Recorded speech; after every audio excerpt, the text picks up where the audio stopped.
അങ്ങനെ നമ്മുടെ B B ഹൗസിൽ അടുത്ത വീക്ക്ലി ടാസ്കിന് അംഗം കുറിച്ചിരിക്കുകയാണ് B B contestants. B B dance marathon. അപ്പം നമുക്ക് ഓരോ കണ്ടസ്റ്റൻസും എന്തൊക്കെ ഗെയിംസ് ആണ് അല്ലെങ്കിൽ എന്തൊക്കെ പെർഫോമൻസ് ആണ് ചെയ്യാൻ പോകുന്നത് നമുക്ക് കാണാം. ഏതൊക്കെ ക്യാരക്ടേഴ്സാണ് അവർ ചെയ്യാൻ പോകുന്നത് നമുക്ക് കാണാം. ആദ്യമായിട്ട് നമ്മുടെ അനുമോള് വന്നിട്ട് നന്ദിനിയായിട്ട്, നമ്മുടെ കിലുക്കത്തിലെ നന്ദിനിയായിട്ടാണ് അനുമോള് ചെയ്യുന്നത്. അത് കഴിഞ്ഞിട്ട് ഷാനവാസ് വന്നിട്ട് മുല്ലൻകൊള്ളി വേലായുധനായിട്ടാണ് ചെയ്തിരിക്കുന്നത്. രണ്ടുപേരുമാണ് കുറച്ച് കിടുക്കാൻ സാധ്യത. രണ്ടുപേരും ആക്ടേഴ്സാണ്. ഡെഫിനറ്റ്ലി അവരുടെ റോൾസും അടിപൊളി റോൾസാണ്. ഒത്തിരി പെർഫോം ചെയ്യാനുള്ള റോൾസാണ്. സൂപ്പറായിട്ട് അവർ ചെയ്യുന്നുള്ള കാര്യത്തിൽ നമുക്ക് ഒരു രണ്ടാമതൊന്നും ആലോചിക്കേണ്ട ആവശ്യമില്ല. രണ്ടുപേരും കിടുക്കമായിരിക്കും.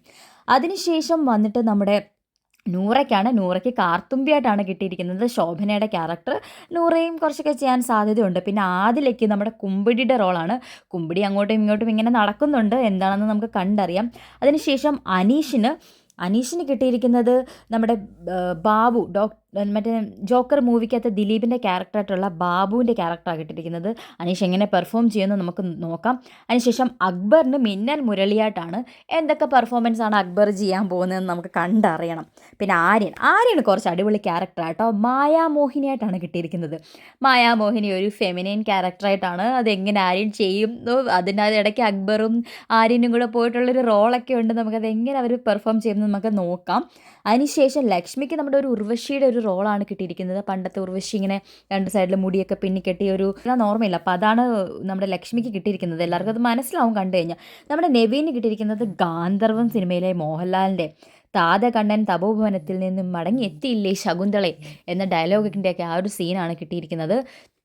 പിന്നെ നമ്മുടെ ബിന്നിക്കൊരു സർദാർജിയുടെ റോളാണ്. അത് ഏതാണെന്ന് എനിക്കിത് ഇങ്ങോട്ട് കൃത്യമായിട്ട് മനസ്സിലാവുന്നില്ല. അതിനുശേഷം നമ്മുടെ സാബുമോന് കിട്ടിയിരിക്കുന്നത് പട്ടണത്തിൽ ഭൂതം എന്ന മൂവിക്കകത്തെ മമ്മൂട്ടിയുടെ റോളാണ്, ഭൂതമായിട്ട് അഭിനയിക്കുന്നത്. അപ്പോൾ ഏതൊക്കെ ആൾക്കാർ ഏതൊക്കെ രീതിയിൽ ചെയ്യും, എങ്ങനെയൊക്കെയാണ് ഇവർ ചെയ്യാൻ പോകുന്നതെന്നൊക്കെ നമുക്ക് അടുത്ത വരും ദിവസങ്ങളിൽ കാണാം.